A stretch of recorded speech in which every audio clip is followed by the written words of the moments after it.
Belanjawan 2021 merupakan usul yang dinanti-nantikan oleh rakyat. Sementara ia merupakan usul yang dipolemikkan secara politiknya.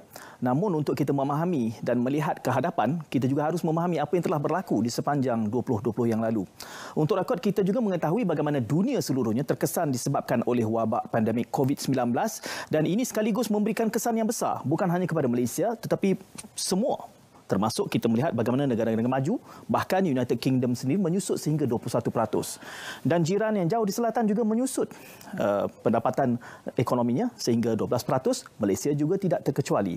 Dan itu merupakan badai daripada COVID-19 yang telah pun melanda dunia seluruhnya.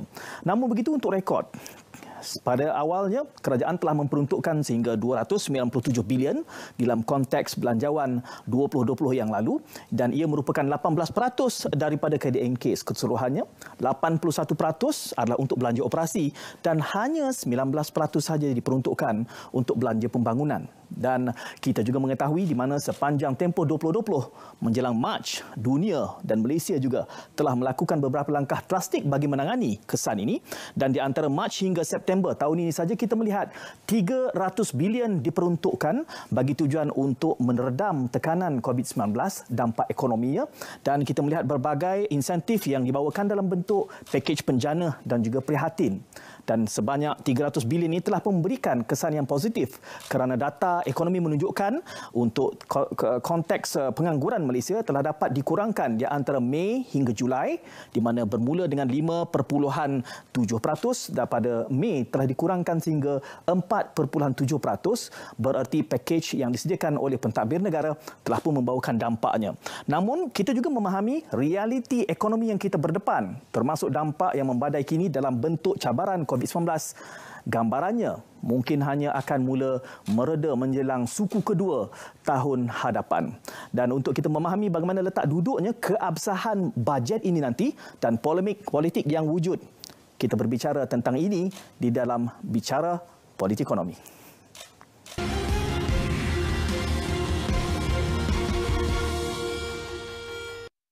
Anda sedang menyaksikan Bicara Politikonomi secara langsung dan malam ini kami memberikan suluhan terhadap Belanjawan 2021 dengan segenap polemik yang melatarinya sejak seminggu yang lalu.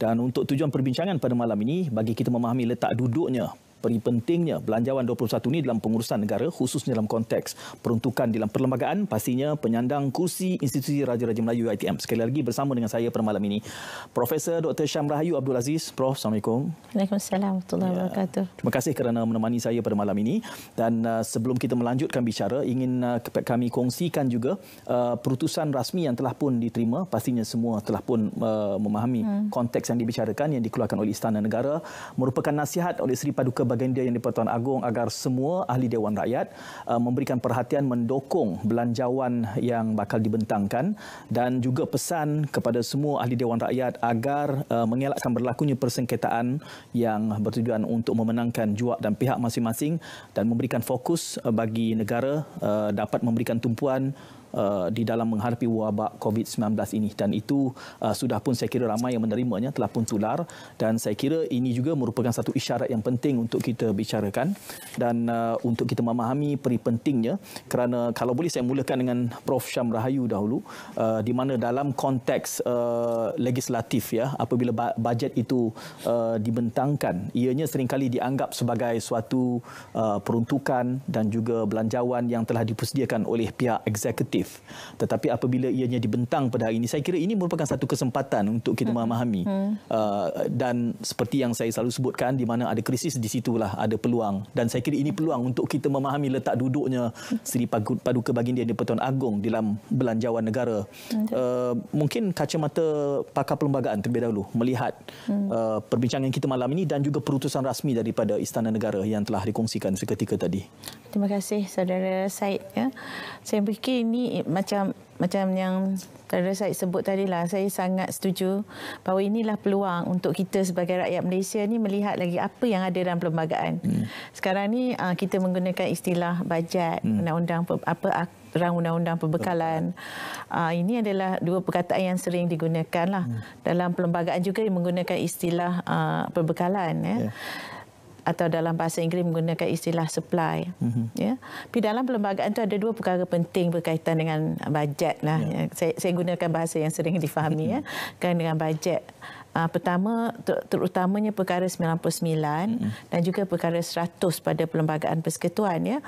Ini yang saya fikir tak ramai antara kita melihat bahawa tentang penyata keuangan tahunan ini, apa kaitannya dengan yang di-Pertuan Agong. Jadi perkara 99 Perlembagaan Persekutuan menyatakan bahawa yang di-Pertuan Agong hendaklah berkenaan dengan tiap-tiap tahun keuangan menyebabkan dibentangkan di hadapan Dewan Rakyat suatu penyata terimaan dan perbelanjaan yang dianggarkan bagi persekutuan. Macam tu saya kata tadi, pihak eksekutif lah yang menyediakannya. Tapi perlembagaan menyebut nama yang di-Pertuan Agong. So di situlah relevannya institusi yang di-Pertuan Agong ini berkaitan dengan penyata kewangan. Dan bila selepas dibentangkan penyata kewangan itu, pada masa yang sama kita juga ada rang undang-undang perbekalan atau supply bill. Jadi ini adalah penyata kewangan ini menyatakan tentang penyata terimaan dan pelanjaan yang dianggarkan bagi persekutuan untuk tahun itu. Contoh kalau bulan 11 kita nak bentangkan, maknanya perbelanjaan untuk tahun 2021 tahun itu. Jadi dia hendaklah dibentangkan di dalam Dewan Rakyat. Jadi apa relevan yang saya sebut tadi, apabila kita katakan eksekutif yang mempunyai privilege, mempunyai, tak tahulah nak kata privilege, tapi diberikan peluang dan tanggungjawab untuk menyediakan rang undang-undang tersebut dan menyediakan penyata kewangan tersebut. Jadi di sini semestinya yang di-Pertuan Agong juga hendaklah memastikan rang undang-undang dan juga penyata kewangan itu dinyatakan atau dibawa oleh pihak eksekutif kepada legislatif untuk dinilai, untuk dibahas. Kemudiannya ini menunjukkan ada juga peranan yang di-Pertuan Agong. Oleh itu saya fikir apa yang perutusan istana pada petang ini yang dikeluarkan itu mengandungi titah-titah baginda yang saya fikir ini kali keempat. Ini kali keempat yang disebut oleh atau dititahkan oleh baginda berkaitan dengan berhentilah untuk berpolitiking dalam perutusan lepas menggunakan istilah politik. Saya fikir itu bukan bermakna yang di-Pertuan Agong mahu kita ataupun politician itu tidak membahaskan. Saya fikir itu tidak bermakna begitu. Tetapi berbahas mengaplikasikan sistem demokrasi berparlimen itu, saya fikir tidak mengapa kalau kita menggunakan, mengamalkan sistem berparlimen itu. Bukan kata apabila tuanku keluarkan titah ini seolah-olah tiada siapa pun boleh menentang lagi. Saya ingat pada awal hari itu kita pembukaan sesi parlimen, sidang parlimen itu, tuanku telah bertitah. Dan apabila satu kenyataan mengatakan titah itu tidak boleh dibahaskan, itu bukan maksudnya tidak boleh dibahaskan. Ia boleh dibahaskan, tetapi sebab itu adalah nature kita, adalah amalan perlembagaan kan, dia boleh dibahaskan.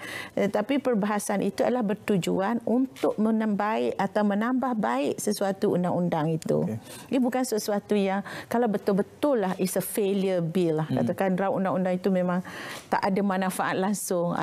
Itu juga undang-undang sistem demokrasi itu boleh memastikan rang undang-undang itu menjadi lebih baik. Kalau ia tidak diluluskan sekalipun, maksudnya itu adalah undang-undang yang telah dinilai dalam proses demokrasi itu. Tapi bagi yang di-Pertuan Agong, baginda kalau mengikut perutusan itu, baginda mahukan persengketaan politik yang dihentikan, bukan perbahasan tentang bil itu yang dihentikan. Sebab ada juga saya menerima beberapa panggilan yang bertanya, dah tak boleh bahas lagi kah? Kalau tak berkenan dengan bil itu tak boleh tunjuk tidak berkenan lagi kah? So pada saya itu tidak memberhentikan perbahasan, tetapi hendaklah semuanya berpartisipasi untuk menambah baik atau memberikan panduan-panduan kepada kerajaan. Yang kerajaan sendiri pun perlulah juga bersedia untuk menerima komentar-komentar atau cadangan-cadangan daripada pihak parliamentarians itu, ahli-ahli dewan. Jadi sini kalau kita merujuk kepada perlembagaan tadi, saya rumuskan bahawa berhaklah yang di-Pertuan Agong untuk menyatakan begitu, sebab penyata keuangannya atas nama baginda yang disediakan oleh Jemaah Menteri. Saya sebutkan di awal tadi ini kesempatan kerana jarang-jarang kali kita memberikan perhatian apabila Yang Amat Berhormat Perdana Menteri bertemu Seri Paduka Baginda di-Pertuan Agong untuk tujuan bajet. Ini merupakan satu rutin yang termaktub dalam perlembagaan dan mesti dilakukan, tidak boleh tidak pernah tidak dilakukan. Ia bukan sesuatu yang dinyatakan dalam perlembagaan untuk dikatakan sebagai yang mesti dipersembahkan. Tetapi apakah tidak diwajibkan dalam amalannya kalau contohlah saya menyediakan surat bagi pihak Tuan Syed. Adakah Tuan Syed tidak perlu melihat surat draft yang saya buat itu sebab surat itu akan atas nama Tuan Syed. Jadi begitulah. Maknanya pada saya apa yang dibentangkan, dibincangkan antara ketua utama negara yang disebut sebagai namanya, atas namanya penyata keuangan itu dibuat, saya rasa maka berhaklah dan sepatutnya, dan itulah sebenarnya amalan-amalan sebelum ini pun dibincangkan dan diberitahu, ditaklimatkan, diberi maklum kepada ketua utama negara kerana di situ tidak boleh membelakangi institusi yang di-Pertuan Agong itu. Kalau kita menyebut ini sebenarnya berbalik kepada sistem raja berperlembagaan kita yang bagaimana. Ya, kalau di sini mungkin ramai yang tidak perasan bahawa itu adalah peranan yang di-Pertuan Agong untuk untuk orang kata apa, menyebabkan pihak eksekutif membentangkan penyata keuangan itu. Apabila Prof Syam menyebutkan tentang politik, maka tentulah kita perlukan suluhan daripada pakar politik pula. Kita ada pakar perlembagaan. Jadi kami bawakan secara dalam talian penganalisis politik USM Profesor Siva Murugan Pandian. Prof, selamat malam. Selamat malam, Syed. Ya, saya bertanya dengan Prof Syam, kalau bersama dengan penganalisis politik, bagaimana pula bacaannya? Kerana menurut Prof Syam Rayu, dia kata bacaan pakar perlembagaan ini dia baku melihat apa adanya. Jadi kalau nak melihat kepada masa depan bagaimanakah trajektori sikap pemain politik kita, elit politik kita, maka dia kata majukanlah soalan itu kepada Prof Siva. Kerana Prof Siva, Prof Syam juga menyebutkan bahawa titah tuanku berpesan untuk tidak dipolitikkan itu sudah pun diulang berkali-kali. Namun saya juga merasakan bahawa ahli politik kita ini, kalau kita minta dia tidak bermain politik seperti kita kata Messi, jangan pegang bola. Jadi isunya adalah apabila penafsiran terhadap titah tuanku itu diberikan muatan maknawi masing-masing, maka inilah yang berlaku pada hari ini. Tidak sampai beberapa jam, kedua-dua belahan politik itu sudah pun memberikan penafsiran mereka. Jadi Prof Syam menasihatkan saya, dia kata nak tanya apakah kesan untuk masa depan menjelang 3 November, 6 November nanti, apa bacaan Prof Siva dalam konteks bajet 2021 ini? Tidak, saya rasakan ini peluang bagi ahli politik untuk kembalikan atau memulihkan semula imej mereka yang banyak diperkatakan sejak kebelakangan ini. Malahan bagi saya titah yang di-Pertuan Agong itu harus diangkat sebagai satu amanah. Itu harus dilihat bahawa perlu ada pemimpin yang berjiwa besar, mampu untuk menepikan ideologi politik mereka dan melihat bahawa bajet tahun ini bukannya pencaturan politik, tetapi bajet tahun ini sebenarnya adalah usaha untuk mengatasi krisis nasional. Bila kita katakan krisis nasional, sudah pastilah ia memerlukan komitmen dan juga rasa tanggungjawab dalam kalangan para pemimpin politik. Ia tidak harus melahirkan naratif yang berbeza, kerana ramai yang berkatakan apakah ini akan dipakai untuk menguji kepercayaan ataupun keabsahan politik yang ada pada Perdana Menteri, ataupun ada pula yang menyatakan apakah dengan persetujuan kesemua pihak, baik parti pemerintah ataupun pembangkang, itu juga akan mengukuhkan kedudukan Perdana Menteri. Tapi dalam konteks sekarang ini, saya tidak merasakan bahawa kita mahu menguji legitimasi Perdana Menteri. Tapi kita mahu memastikan bahawa bajet itu dianggap penting untuk masa depan negara dalam kedudukan kemelut yang sedang kita hadapi hari ini. Kenapa tidak difikirkan kolaboratif silang parti politik untuk membolehkan wujudnya satu kematangan ataupun politik berhemah, boleh membelakangkan apa saja perbezaan yang begitu kritikal 2 minggu yang lepas, semata-mata untuk negara. Apakah itu mampu diangkat? Sudah pasti mudah untuk kita perkatakan, tetapi saya percaya ia memerlukan iltizam, ia memerlukan rasa tanggungjawab dalam kesemua pihak, dan sudah pasti ada pihak yang mengambil kesempatan, ada yang melakukan permintaan, ada tawar-menawar. Tetapi jika sekiranya tawar-menawar itu ke arah soal kebajikan rakyat, jika tawar-menawar permintaan itu ke arah nilai kesejahteraan, untuk melestarikan kehidupan, untuk memantapkan sistem penyampaian, sudah pasti itu harus diraihkan. Dan saya percaya titah Yang di-Pertuan Agong tidak sama sekali membelakangkan soal pendemokrasian, soal kebebasan untuk bercakap. Sebagaimana dikatakan oleh Prof. Syam tadi, bahawa boleh berdebat, boleh berbahas, tetapi memastikan bahawa itu tidak condong ke arah politik, tetapi harus memikirkan bahawa jika kedudukan negara sekarang ini berada dalam acuan seperti ini, bagaimana masing-masing mampu untuk bersama sekurang-kurangnya sekali ini. Walaupun kita tahu pemimpin parti politik sering bertelagah, sering bersengketa, berbalah, tetapi jika sekiranya kali ini mendengar titah Yang di-Pertuan Agong itu sebagai satu permintaan, saya percaya masing-masing akan melihat satu sejarah baru di mana bajet diluluskan dengan sokongan yang padu. Itu yang kita harap dapat dilihat pada 6 hari bulan nanti. Bukan saja 6, tapi susulan kemudian beberapa kelulusan harus juga diperolehi untuk perbekalan. Jadi jangan pula pada bajet itu diluluskan tapi kemudiannya melakukan helah politik sehingga menjejaskan kredibiliti dan reputasi mereka sendiri. Prof. Siva, masih berkait tentang politik ini kerana sebelum titah istana seperti yang kita terima pada hari ini, ada beberapa pihak khususnya yang memberikan syarat bahawa sekiranya untuk kita meredakan ketegangan politik yang ada ini, maka rujukan silang harus dilakukan bahkan sebelum draft belanjawan itu siap. Barulah ertinya sifat inklusiviti kedua-dua belahan itu terbuka dan bukannya hanya memihak hanya fungsi pembangkang itu untuk menerima apa juga yang telah pun diputuskan. Itu sebagai suatu isyarat politik daripada belahan yang mungkin disifatkan sebagai oposisi. Apa komen balas Prof apabila itu diberikan suluhan oleh pihak pembangkang? Saya rasakan bahawa inilah peluang bagi Perdana Menteri untuk berjumpa, berbincang, bermusyawarah. Bagi parti pembangkang sudah pasti ini juga harus diambil peluang untuk menengahkan nilai-nilai kemasyarakatan. Ini peluang untuk merakyatkan kepimpinan, bukannya melakukan permintaan yang menyukarkan proses perdamaian. Yang mahu kita lihat adalah rekonsiliasi politik di peringkat nasional tanpa ada permintaan yang luar biasa. Jika permintaan-permintaan yang bersifat politik, maka sukarlah ianya dipenuhi.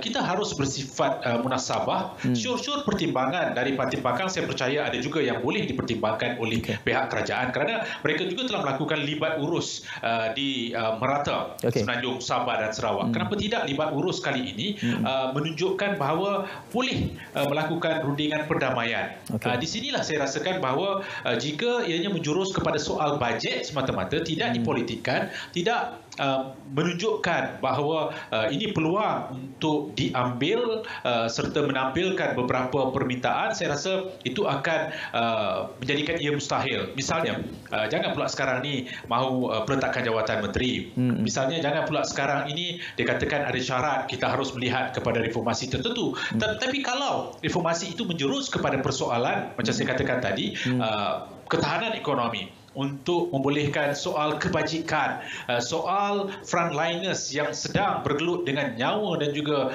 kehidupan mereka. Jika itu boleh kita angkat, saya percaya kedua-dua pihak boleh berkompromi dan berkorban tanpa menyoal siapa yang perlu berkorban, siapa yang harus berkompromi.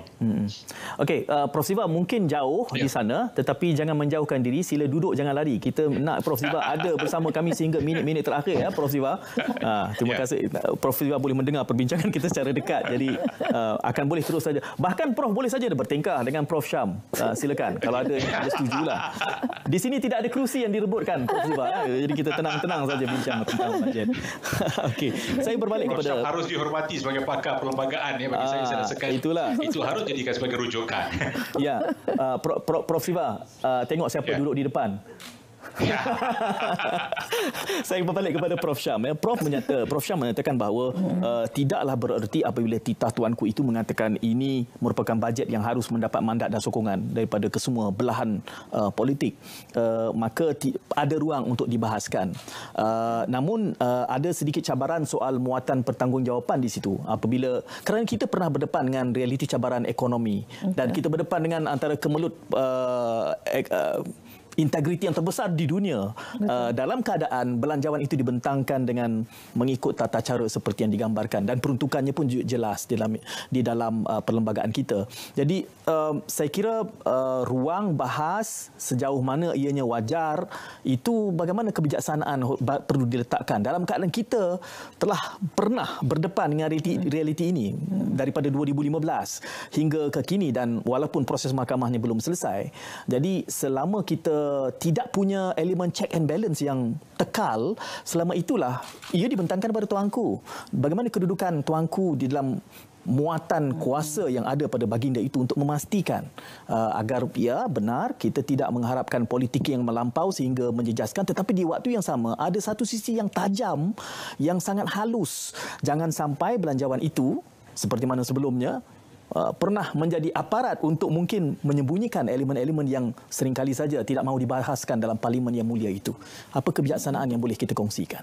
Saya fikir situasinya berbeza dalam keadaan semasa dengan keadaan sebelum ini. Okay. Sebab pada penilaian saya berkenaan dengan proses untuk membuat suatu rang undang-undang dan penyata keuangan itu adalah suatu proses yang sangat getir lah bagi pihak kerajaan, saya pasti.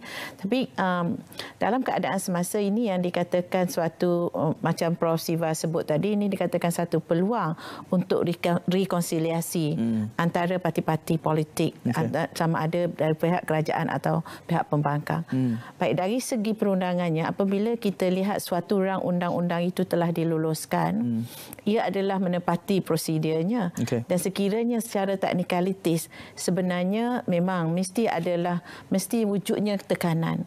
Mesti wujud tekanan dalam gubalan rang undang-undang perbekalan ini. Mesti ada tekanan. Dia juga berlakunya pertembungan antara teknikalitis dan demokrasi. Di sini kadang-kadang kita perlu lenturkan sedikit. Teknikalitis dan demokrasi ini maksud saya ialah apabila proses-proses untuk menggubal suatu rang undang-undang itu, dalam proses mendraft rang undang-undang itu, sekiranya kita fikirkan ada permasalahan besar akan berlaku, tidak salah untuk kerajaan berunding. Dan ini sangat penting pada saya, sama ada dalam parti-parti yang sama dalam coalition itu ataupun dalam parti yang berbeza. Sebab keadaan ini luar biasa. Keadaan ketika ini luar biasa. Mungkin pengumpulan pandangan-pandangan sebelum rang undang-undang itu dibawa juga adalah satu yang penting. Tetapi itu dari segi teknikalitis, ada juga permasalahan dalam teknikalitis ini apabila kita menyebut tentang kerahsiaan. Suatu dokumen itu kadangnya sulit, ya.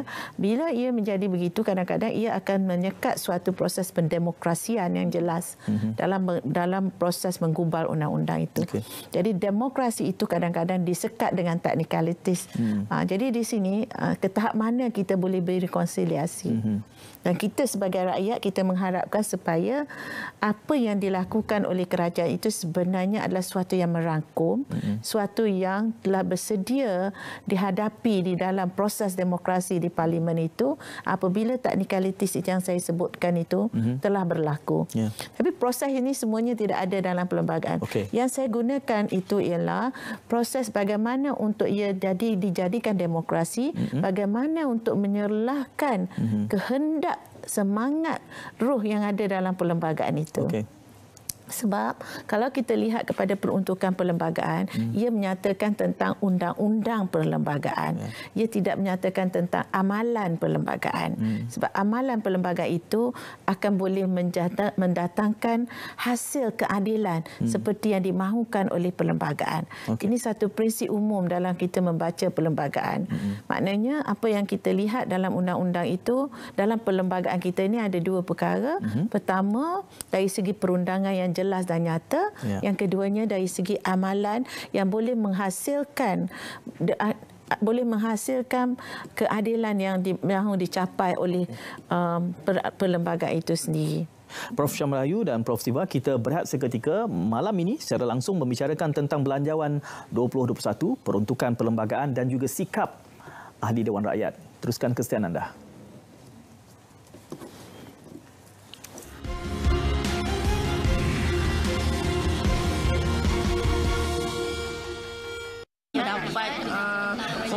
Untuk raduan yang baru untuk menyaring hidup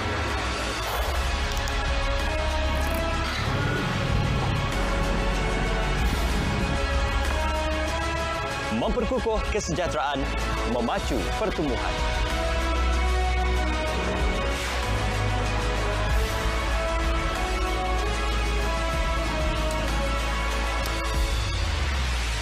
Mengupaya kehidupan lestari.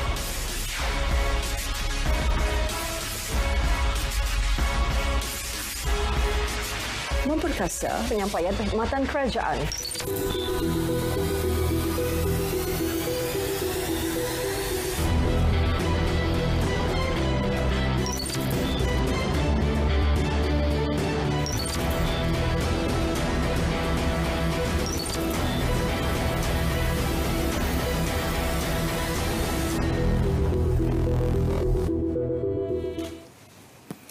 Politikonomi pada malam ini berbincang tentang Belanjawan 2021. Dua panelis, Prof. Dr. Syam Rahayu Abdul Aziz dan Prof. Dr. Siva Murugan Pandian. Prof. Siva, tadi saya tengok iklan Belanjawan. Saya sangkakan Prof yang menjadi pekebun tu rupanya Terence. Kembar. Ada orang kata... Kepala yang kilat yang sama. Tapi ada orang yang memang pernah kata Prof dan Terence sama. Itulah kerap kali di gym kadang-kadang di Pulau Pinang. Dia pun asalnya dari Pulau Pinang kan. Kadang-kadang ada yang terjumpa kata Terence ke? Tapi cerdasnya sama. So agaknya orang yang sebegini sama cerdasnya kot. Okey, saya berbalik kepada Prof Siva bila bercakap soal Belanjawan 2021 ini, dan sedari awal Prof menyatakan bahawa seharusnya saya ingin saya tak pasti kalau ini counter intuitif, kerana sebelum ini pun titah tuanku mengisyaratkan dan berpesan kepada kita agar kita tidak agar segala ahli Dewan Rakyat kita tidak mempolitikkannya, tetapi isunya adalah soal penafsiran. Dan apabila timbul, saya menyifatkan bahawa penafsiran itu sendirilah satu bentuk politicking apabila mereka menafsirkan titah itu dalam bentuk-bentuk yang akhirnya cenderung untuk memihak kepada mereka. Jadi saya ingin bertanya kepada Prof Siva, apakah kemungkinannya apabila dibentangkan nanti dari kacamata politik dan tinjauan yang telah Prof buat masa ini sebagai penganalisis politik, mengambil kira kemungkinan-kemungkinan yang ada pada waktu pembentangan nanti? Apa bacaan sebagai penganalisis politik, Prof Siva? Buat masa ini saya percaya Belanjawan itu akan mendapat sokongan. Okay. Saya melihat bahawa reaksi positif diberikan oleh hampir semua parti politik dan juga pemimpinnya, kerana mereka juga berpendapat bahawa harus mengambil kira titah yang Tuan Agong sebagai satu yang harus dihormati, kerana kewibawaan mereka juga akan diuji dalam konteks ketika Belanjawan itu dibentangkan. Okay. Cumanya saya percaya yang cuba dilakukan adalah supaya boleh melakukan runding damai melalui Belanjawan ini, mencari satu keadaan yang menang-menang untuk semua, dan jika sekiranya kedua-dua pihak dapat duduk semeja, saya percaya kita boleh melangkah ke hadapan. Okay. Cumanya di sini siapa yang harus mulakan? Apakah tempoh masa yang ada boleh masih digunakan pakai, ataupun barangkali selepas sidang bermula pada 2 November kita ada dalam tempoh masa 3-4 hari, barangkali itu juga boleh digunakan pakai untuk duduk dengan pemimpin ini dan juga mencari satu jalan penyelesaian terbaik. Saya tidak fikir Belanjawan akan ditolak. Saya yakin Belanjawan itu akan diterima dalam keadaan sekarang ini, kerana jika tidak, yang menjadi mangsa adalah rakyat. Jika tidak, itu juga akan menjejaskan reputasi dan juga kredibiliti mereka sebagai pemimpin yang sepatutnya bertanggungjawab di Parlimen, di samping berbahas tetapi juga harus mengambil kira ataupun memberikan kelonggaran kepada situasi dan juga suasana semasa. Parameter yang harus dilihat di sini adalah artikulasi yang bagaimanakah boleh disampaikan dan juga diterjemahkan, memberikan isyarat kepada parti kerajaan bahawa mereka bersedia untuk bersetuju dalam tidak bersetuju buat masa ini, tetapi juga memberikanlah pertimbangan ke atas kemahuan dan juga keperluan yang cuba disenaraikan oleh mereka. Bagi saya rasakan bahawa kita boleh jadikan wawasan kemakmuran bersama sebagai satu nota kaki atau rujukan bersama, kerana sebahagian besar pemimpin hari ini sebenarnya juga telah merangka merekayasa wawasan kemakmuran bersama ketika dalam Pakatan Harapan dulu. Kenapa itu tidak jadi satu dokumen bersama? Dan saya percaya jika itulah yang diperincikan, diperihalkan bersama, mungkin itu boleh dirungkai dan memberikan maksud dan makna kepada keupayaan mencari satu titik keseimbangan. Prof Siva menggunakan istilah tadi, saya petik semula runding damai ya.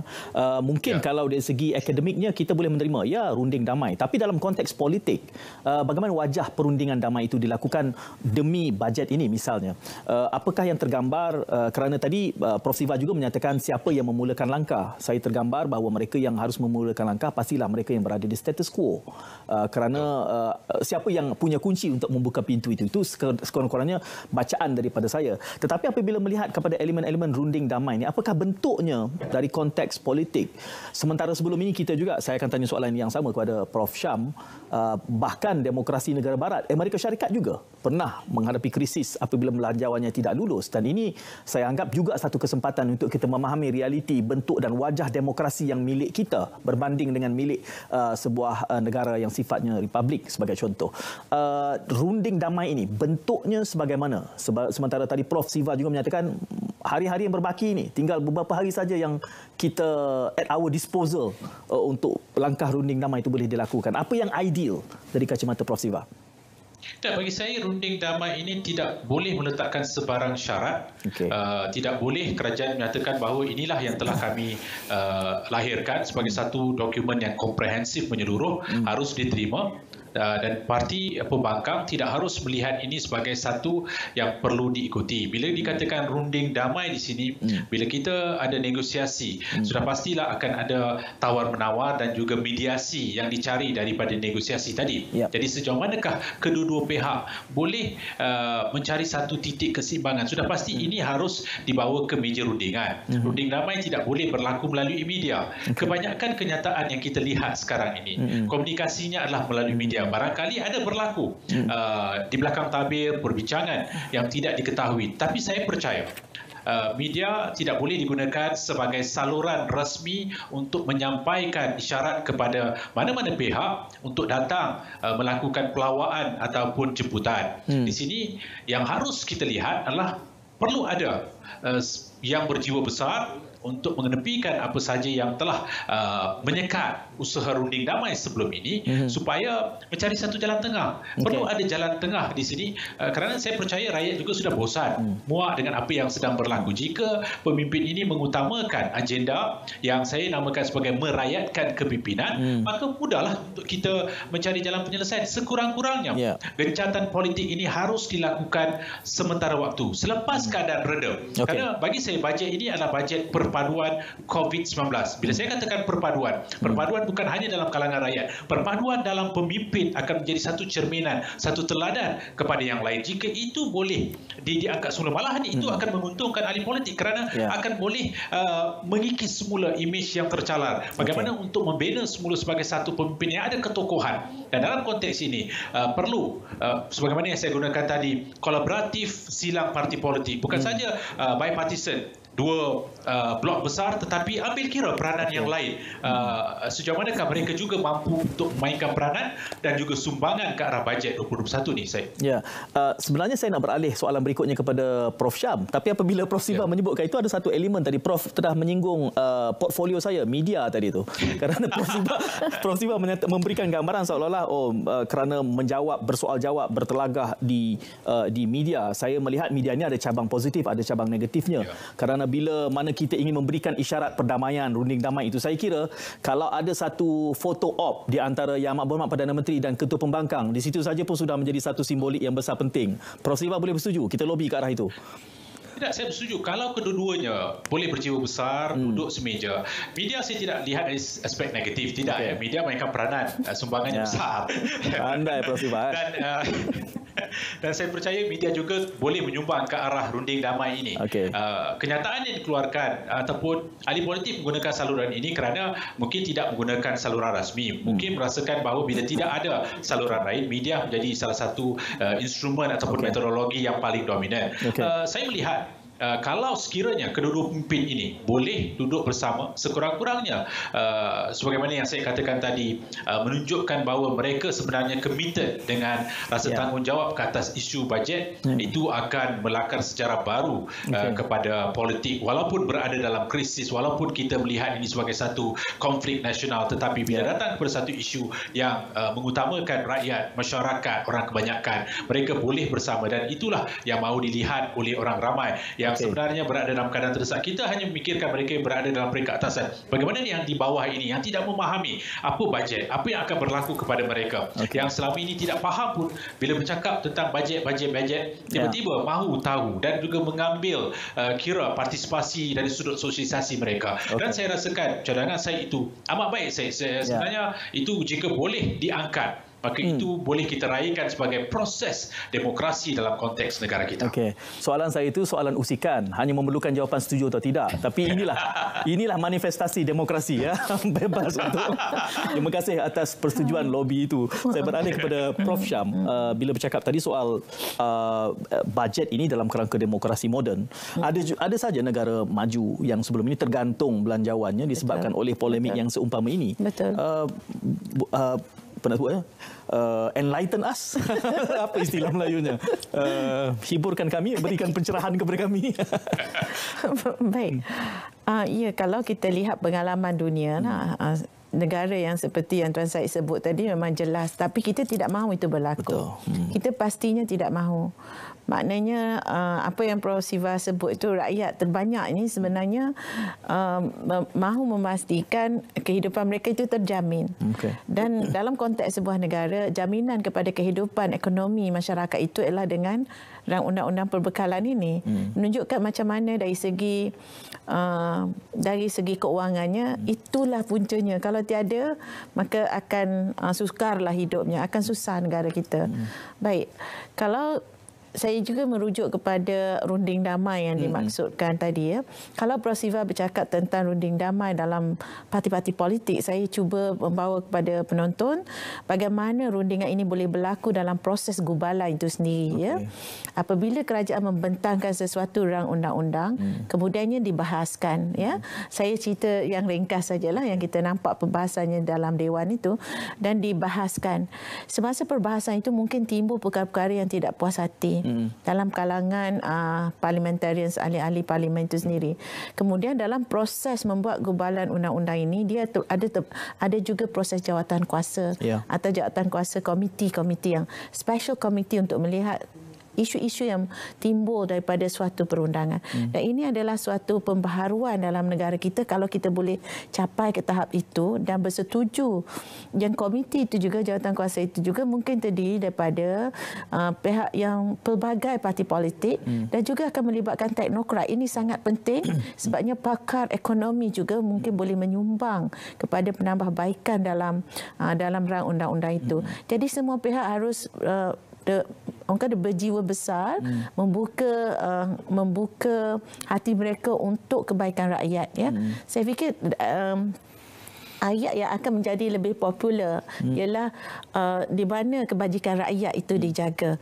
Inilah yang harusnya diletakkan dalam konteks gubalan undang-undang ini, dan melalui jawatan kuasa yang ada itu, mungkin bukan satu, mungkin bukan dua. Biar lambat, orang kata biar lambat asas selamat. Biarlah lama ia dibentangkan, ia dibahaskan, ia lebih matang. Dan tujuan perbahasan itu, tujuan penubuhan jawatan kuasa itu bukan untuk menjatuhkan rang undang-undang itu, tetapi untuk menambah baik rang undang-undang itu supaya ianya boleh diterima untuk kebajikan rakyat pada tahun 2021 nanti. Jadi jawatan kuasa itu adalah satu mekanisme. Dan ini kita melalui pengalaman semasa Pakatan Harapan dahulu, bahkan semasa pindaan perlembagaan, kita dapat meluluskan pindaan perlembagaan itu walaupun tiada 2/3 dari segi jumlah members of parliament yang dalam satu parti itu. Tapi kita berjaya meminda perlembagaan itu. Dan kita terbukti jiwa besar parliamentarians, ahli-ahli dewan. Kita sangat, pada saya sebagai warga negara, kita berbesar hati menerima sikap seperti itu di dalam dewan. Dan kenapa kita tidak boleh buat untuk rang undang-undang ini yang lebih penting pada saya, ataupun lebih penting sebab ia melibatkan kehidupan. Dia melibatkan suatu kehidupan sosial, material dari segi ekonomi, dan kemudiannya ia sekiranya tidak lulus, ia akan menyebabkan juga hal-hal berkaitan dengan keselamatan. Dia banyak kesan dia. Jadi situ dari segi runding damai yang dimaksudkan dalam proses menggubal undang-undang itu sendiri, sistem demokrasi itu memberi peluang untuk kita berunding damai. Cuma nak tak nak je. Apabila Prof Syam menyatakan ini, dia mengingatkan kita bukan tak pernah, bahkan bipartisan pernah berlangsung dalam parlimen kita, undi 18 misalnya, dan itu satu bentuk manifestasi runding damai kalau boleh diulangi. Tetapi apabila kita melihat sorotan sejarahnya ke belakang, kita juga melihat bagaimana setengah undang-undang yang diperkenalkan itu tidak diperuntukkan masa yang sewajarnya. Ini yang disebutkan sebagai jawatan kuasa yang penting.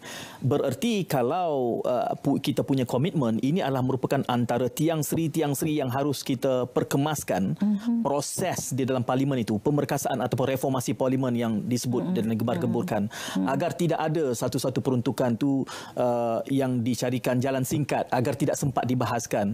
Ini akan kita tangani. Kita akan berehat seketika, dan soalan itu saya majukan terlebih dahulu kepada, kerana soalan politik kita bagi Prof Siva. Betul. Prof sistem itu kita bagi Prof Syam Melayu. Teruskan kesihatan anda. Kita kembali selepas ini.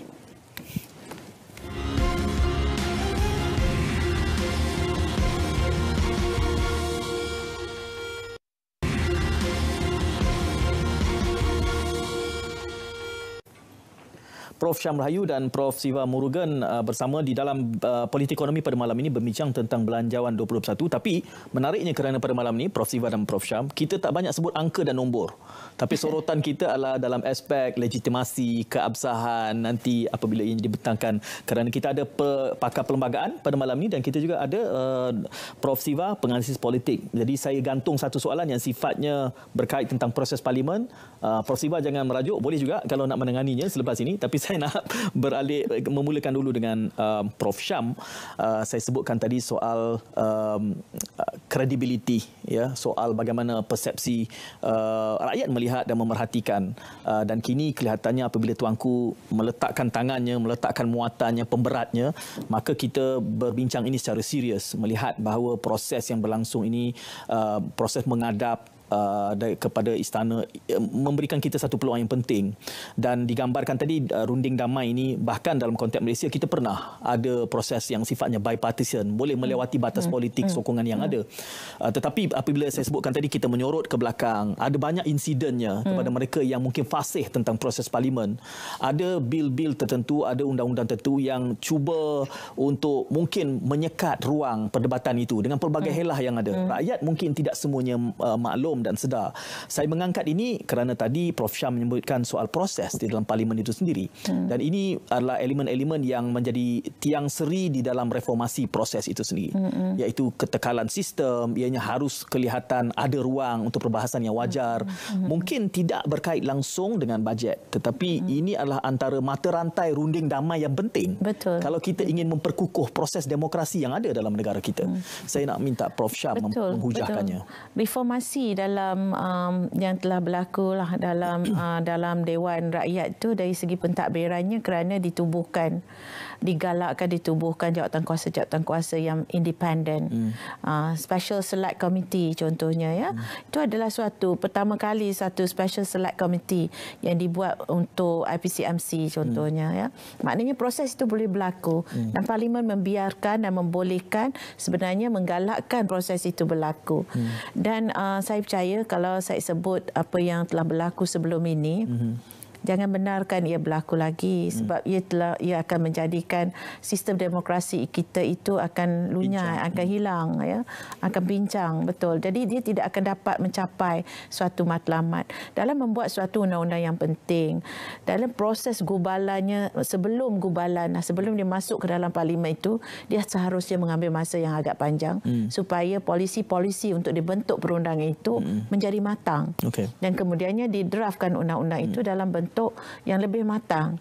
Dan di sini juga kita ada undang-undang yang masih yang saya sebut tadi sulit tadilah. Dokumen-dokumen itu kadangnya dipandang sulit. Tapi pada saya mesti ada satu keterbukaan dah pada masa kini. Sebab rakyat mahu tahu dan rakyat juga lebih jelas tentang proses itu sebelum berbanding sebelum ini. Mungkin dalam masa 3 tahun kebelakangan ini lebih advance, rakyatnya lebih maju ya.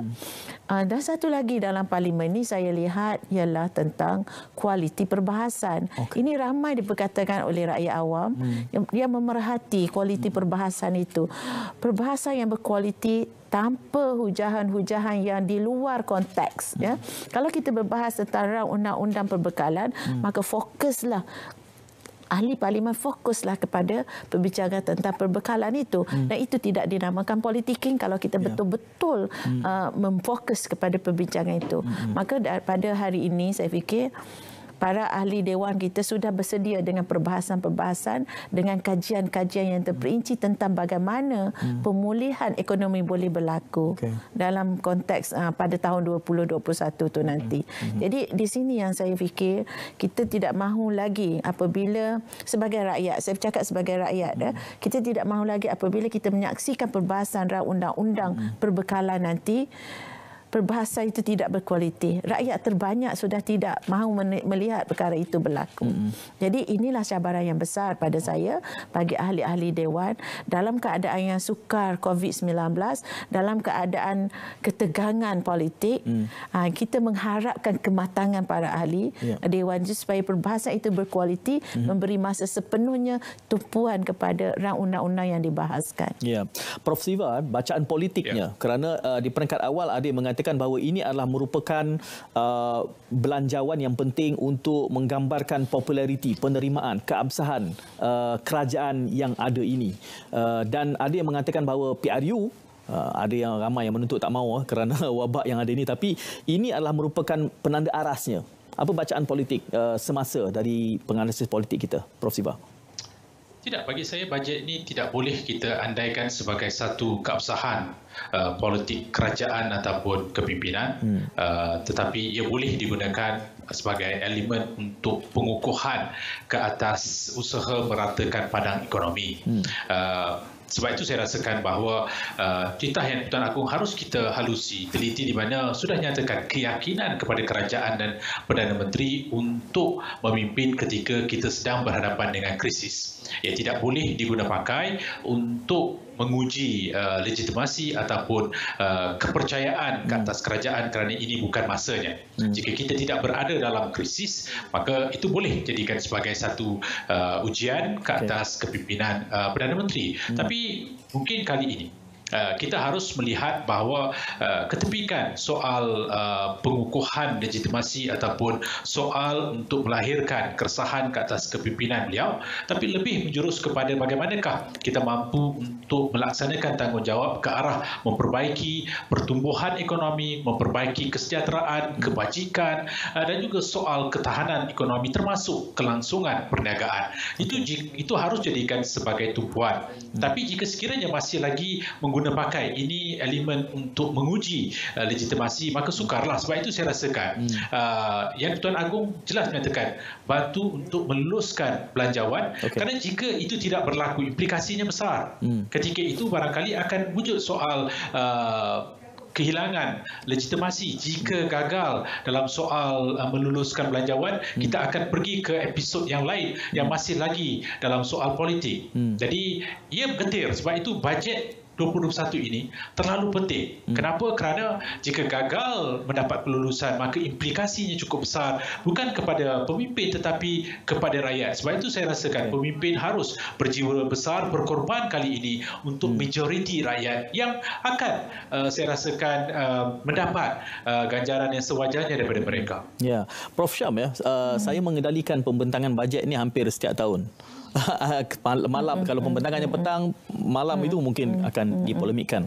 Apakah pernah dalam pemerhatian Prof Syam bajet itu diberikan suluhan yang sebegini mendalam sehingga kan hari ini saja kita membicarakan tentang proses sahaja, bukan tentang nombor-nombor yang dibicarakan. Tidak ada ekonomis yang diundang pada malam ini membincangkan tentang topik ini. Dalam pemerhatian tak Prof pernah. Tak pernah. Saya fikir saya pun pertama kali untuk bincangkan hal bajet. Pakar perlembagaan bincang tentang bajet pertama kali. Tapi saya tidak pandai pandai tentang ekonomi sebab dalam ini kita berbincang tentang bagaimana proses itu.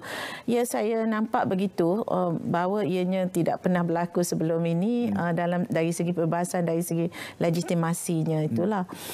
Cuma ini dari awal lagi saya kata ini adalah satu peluang untuk kita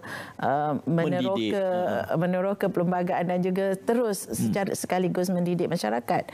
Jadi inilah perkara yang saya fikir mungkin ia satu permulaan, tetapi ia harus dilihat dalam konteks yang lebih positif.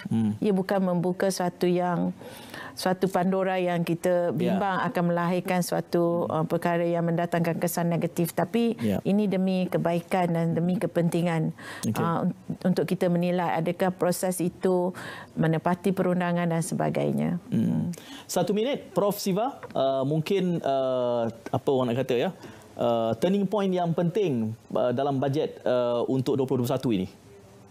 Bagi saya, para pemimpin parti politik harus boleh menepikan fahaman ataupun ideologi politik mereka buat seketika. Sekurang-kurangnya berikanlah rasa tanggungjawab ke atas isu bajet kali ini supaya ia menampakkan integriti politik dipertahankan.